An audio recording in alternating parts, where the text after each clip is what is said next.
అన్నమయ్య జిల్లా రాజంపేటలో YSR CP MLA Akepati Amarnath Reddy మీడియాతో మాట్లాడుతూ సంచలన ఆరోపణలు చేశారు. రాష్ట్రంలో అరాచక పాలన రాజమేలుతోందని ఆయన తీవ్రస్థాయిలో ధ్వజమెత్తారు.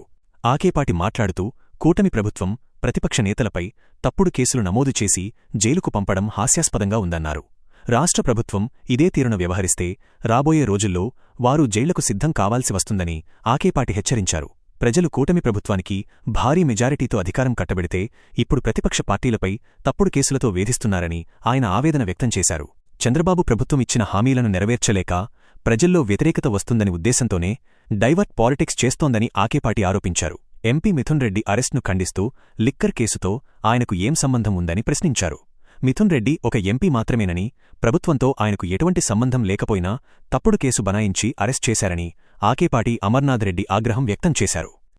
ఈ రాష్ట్రంలో పరిపాలన చూస్తూ ఉంటే ఇంత దుర్మార్గమైన పరిపాలన ఈ భారతదేశ చరిత్రలో ఏ రాష్ట్రంలో జరిగింది. ప్రతి ఒక్కరిని కూడా ఏదో ఆ లోకేష్ బాబు గారు చెప్తారు, రెడ్ బుక్ పరిపాలన అయ్యా నిన్ను బ్రహ్మాండంగా పరిపాలించమని నీకు ప్రజలు అవకాశం ఇచ్చారు, వాళ్ళని ఇవ్వండి. జగన్మోహన్ రెడ్డి గారి కన్నా నువ్వు మంచి పరిపాలన ఇవ్వు, నీకు అవకాశం ఇచ్చావు.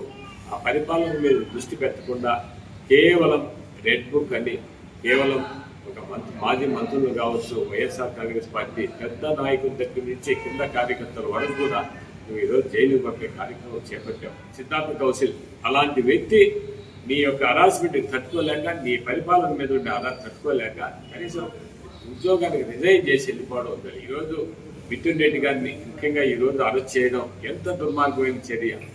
ఎందుకంటే మిథున్ రెడ్డి గారు ప్రభుత్వంలో భాగస్వామి కాదు, ఆయన ఒక పార్లమెంట్ సభ్యులు. ఆయన ఏదో మంత్రి కాదు, ఆ ఎక్సైజ్ మంత్రి కాదు, ఆ ఎక్సైజ్ డిపార్ట్మెంట్కు ఎలాంటి సంబంధం లేని వ్యక్తి. అలాంటి వ్యక్తిని కావాలని ఏదో ఒకటి ఇరిగిచ్చి నువ్వు, ఎందుకంటే మిథున్ రెడ్డి వైఎస్ఆర్ కాంగ్రెస్ పార్టీలో ఒక ప్రముఖ నాయకుడిగా ఉన్నాడు.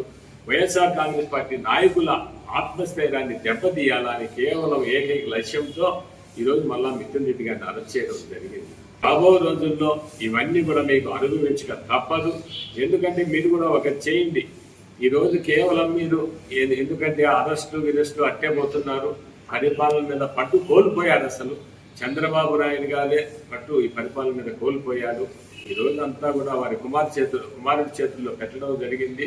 ఎందుకంటే పిచ్చోడి చేతికి రాయి ఇచ్చినట్టు ఈరోజు ఈ రాష్ట్రంలో పరిపాలన జరుగుతూ ఉంది. ఈరోజు గవర్నమెంట్ ప్రభుత్వ పాఠశాలన్నీ నెరవేయడం అయిపోయినాయి. కనీసం మీరేకుండా రేపు భవిష్యత్తులో మీకు ఇబ్బంది జరగకుండా ఏవైనా జైలు గీళ్ళన్నా బాగా శుభ్రంగా చేసుకుంటే రేపు మీరు పోతే సౌకర్యంగా ఉంటాయి. ఇదే ఈరోజు ఇది జరిగినప్పుడు రేపు మీకు జరిగి తప్పదు. మీకైనా దాని సౌకర్యాలు ముందుగానే ఏర్పరచుకోవాలని నేను డిమాండ్ చేస్తున్నాను. ఈరోజు కూడా మీకు కూడా జరిగే పరిస్థితులు దగ్గరికి వచ్చాయి. ఈరోజు ఈ దుర్మార్గమైన పరిపాలన అంతమయ్యే రోజు కూడా దగ్గర పడుతూ ఉందని కూడా నేను హెచ్చరిస్తున్నాను.